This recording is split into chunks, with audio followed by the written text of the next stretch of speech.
সুখেন্দুবাবু খুব পুরনো লোক, তার সঙ্গে আমার লোকসভায় দু একবার কথাও হয়েছে, কিন্তু তাকে কেউ বদমাস লোক বলবে না।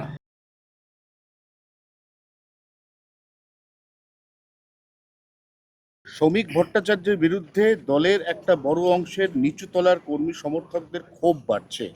শ্রমিক ভট্টাচার্য নিজে প্রথমে বলেছিলেন কাউকে দলে নেওয়া হবে না, কিন্তু তারপর দেখা যাচ্ছে তারই হাত ধরে সুখেন্দু শেখর থেকে শুরু করে এরা একে একে পরপর সবাই বিজেপি জয়েন করছে। ওনার বিরুদ্ধে একটা ক্ষোভ কিন্তু ক্রমশ দেখুন, বাড়ছে। শ্রমিক ভট্টাচার্য তো এই ব্যাপারে সমস্ত সিদ্ধান্ত নেন না। এমপিদের ব্যাপার আছে, কেন্দ্র সরকারের ব্যাপার, কেন্দ্রীয় পার্টির ব্যাপার আছে। তো তাকে যে ব্যাপারে নির্দেশ দেওয়া হয়েছে সেটা উনি পালন করেছেন। তবে এটা ঠিক যে পশ্চিমবাংলার বর্তমান যে পরিস্থিতি আছে, এখানে যে ধরনের রাজনৈতিক গতিবিধি চলছে, তার একটু বিপরীত দিশাতে এটা হয়েছে, সেজন্য তাকে টার্গেট হতে হচ্ছে। কিন্তু আমাদেরও রাজ্যসভাতে মেজরিটি চাই। কেন্দ্র সরকারকে যদি কাজ করতে হয়, বিল পাস করাতে হয়, তাহলে আমাদের দুই সভাতেই মেজরিটি লাগবে। আর যদি অন্য কোনো পার্টির লোক আমাদের হয়ে সমর্থন করতে চায়, কাজ করতে চায়, তাকে আমাদের পার্টি সুযোগ দিয়েছে। তারা রাজ্যসভা সদস্য ছিলেন, কেবল দলের সিম্বল পাল্টে আমাদের এমপি হিসেবে ওখানে থাকবেন। এই লোকগুলো সম্বন্ধে আমার বিশেষ জানা নেই। সুখেন্দুবাবু খুব পুরনো লোক, তার সঙ্গে আমার লোকসভায় দু একবার কথাও হয়েছে, কিন্তু তাকে কেউ বদমাস লোক বলবে না, বা এইসব কাজে ওনাদের নাম নাই। আর তিনি একমাত্র ব্যক্তি যিনি টিএমসির নীতির বিরোধিতা করেছিলেন। আমরাও করেছিলাম, উনিও করেছিলেন, তার জন্য তাকে সাসপেন্ড হতে হয়েছিল।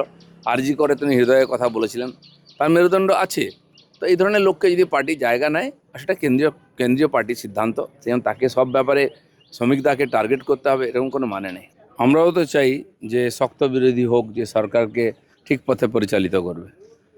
যারা নিজেরা কোনোদিন ঠিক রাস্তায় চলেনি, তারা অন্যকে কী চালাবে? মানুষও মর্যাদা দিয়েছে, আমরা বিরোধী ছিলাম, তার চেয়ে বেশি শক্তি বিরোধীদের দিয়েছে। কিন্তু বিরোধীদের মধ্যে আত্মিক শক্তি নাই যে তারা লড়াই করবেন, কারণ নিজেরাই সরকারে থাকতে অপকর্ম করেছেন। তাই লড়াই করার তাদের আত্মিক শক্তি নাই। লড়াই করবেন, লড়াই করতে হলে সত্যের পক্ষে থাকতে হয়, সেটা নাই। আমরা অপেক্ষা করব যে বিরোধীরা এক হয়ে সরকারের সঙ্গে কাজ করবেন। আর এক হবে কোথায়? এরা তো সবাই মোটামুটি অর্ধেক তো বিজেপিতে যোগ দিয়ে দিয়েছে, অর্ধেক হয়ে গেছে ভালো তৃণমূল, তারা প্রায় বিজেপি ঘেঁষা, এবং যারা আদি তৃণমূল কালীঘাট শাখা, তারা ওই জনা সাতেক রইল। দেখুন, রাজনীতিতে রোজ পরিবর্তন হয়, কাল কী হবে আমরা জানি না, আর সেটা আমাদের জানার দরকারও নাই। বর্তমান যে ভারতীয় জনতা পার্টি সরকার, সে কাজ করছে, মানুষ খুশি আছে। তো কমপক্ষে নিজেদের মধ্যে লড়াই না করে সরকারের সঙ্গে থাকুন, যাতে পশ্চিমবাংলার উন্নয়ন এত বছর আটকে ছিল সেটা যেন ঠিকঠাক হয়, আইন ব্যবস্থা যেন ঠিকঠাক হয়। বিরোধিতা করতে গিয়েও একসঙ্গে থাকতে পারছেন না, সেখানে পরস্পর বিরোধী হয়ে যাচ্ছেন। এটা তো ঠিক নয়। এবার বাকি পার্টি ওনারা ঠিক করবেন কি করবেন। এতদিন আমরা বিশ্ব বাংলা বাণিজ্য সম্মেলন ধরনের জিনিসপত্র দেখেছি, যেখানে সম্মেলন করতে গিয়ে বেশ কয়েক কোটি টাকা আমাদেরই ট্যাক্সের টাকা খসে গেছে।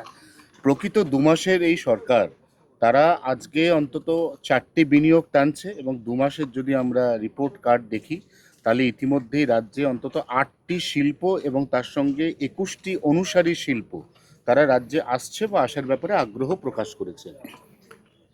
এটা তো ঠিকই যে মানুষ এই পরিবর্তনটা চেয়েছিলেন, যে আইন শৃঙ্খলা ঠিক থাক, শিল্পপতি ব্যবসায়ীরা যেন কাজ করার সুযোগ পান, সেই সুযোগটা এসেছে। বিজেপির ইমেজই আছে এরকম, যে বিজেপি ব্যবসা বাণিজ্য একে সহযোগিতা করে, তাই প্রথম থেকে এসছেন। যেদিন মাননীয় তাপসদা ওখানে শিল্পপতিদের সঙ্গে বৈঠক করছেন, সেই সময় একটি সংস্থা এলিগেন্ট স্টিল, তারা আমার সঙ্গে দেখা করতে এসেছিলেন। তাদের রঘুনাথপুরে, পুরুলিয়াতে 450 একরের বেশি জায়গা আছে, সেখানে তারা ইলেকশনের আগেও কাজ শুরু করতে দেওয়া হয়নি, এখন তারা কাজ শুরু করতে চান। আমি মাননীয় তাপসবাবুকে বলেছি যে এই পার্টি যাচ্ছে, আপনি কথা বলে তাদের সমস্যা সমাধান করুন। তো সবাই চলে আসছেন, দেখা করতে না পারলে কারোর সঙ্গে দেখা করছেন, কথা বলছেন। তারা ইমিডিয়েট কাজ শুরু করতে চান। এরকম অনুকূল পরিবেশ 50 বছর আগেও, 50 বছরের মধ্যে বাংলায় ছিল না। তার লাভটা সবার উঠানো উচিত। আরো ভালো ভালো খবর দেখতে সাবস্ক্রাইব করুন বাংলা হান্টের ইউটিউব চ্যানেল। বাংলা হান্টের আরো খবর দেখতে নজর রাখুন। বাংলা খবর মানেই বাংলা হান্ট।